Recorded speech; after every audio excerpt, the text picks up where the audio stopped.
We'll now take some time to look at some word problems involving rational expressions. So take a moment to read the problem. If you have to, pause the video, and then we'll begin. Okay, so after reading the problem, what we need to do first is define our two integers.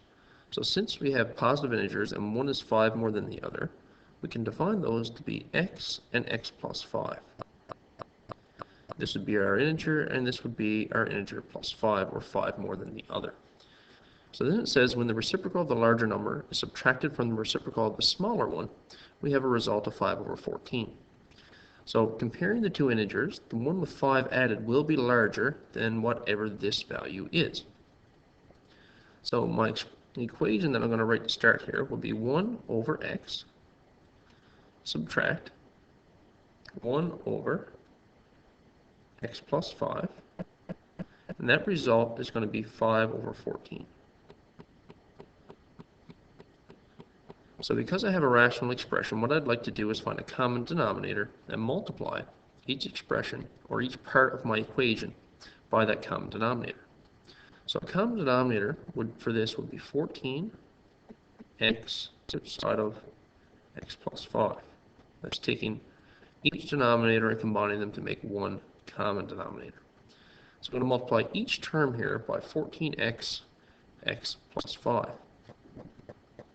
So I've got 1 over x multiplied by 14x x plus 5 minus 1 over x plus 5 multiplied by 14x x plus 5,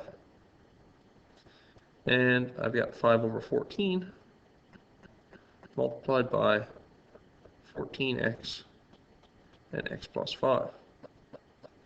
So comparing the denominators now to what I've multiplied each one by, I would get part of this denominator to cancel with the top of that, so the x's are gone. X plus 5 cancels with this part of this expression, and 14 cancels with this part here. So that's going to leave me with a simplified expression that doesn't contain any fractions. So now I've got 14 outside of x plus 5,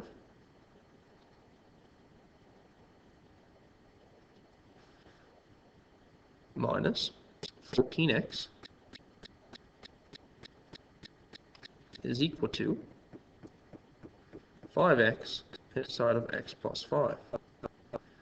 So I'm going to multiply that out to further simplify. And I have 14x plus 5, or sorry, plus 70. Just erase that part there. There we go, plus 70. 14 times 5 minus 14x is equal to 5x squared plus 25. So I'm going to move over up here now, and we're going to have 14x. Subtract 14x would be 0, so that's going to leave me with 70 on the left-hand side. And distributing from the previous example, we had 5x squared plus 25. So this is quadratic, so I'd like to make it equal to 0. So I'm going to move the 70 to the right-hand side, the 5x squared and the 25. And if I look at all three terms now, those are all divisible by 5. So dividing those by 5, I'd have x squared plus 5 minus 14 left. So it's a product of some factoring once again. So I've got x times, or two numbers multiplied together, gives me negative 14.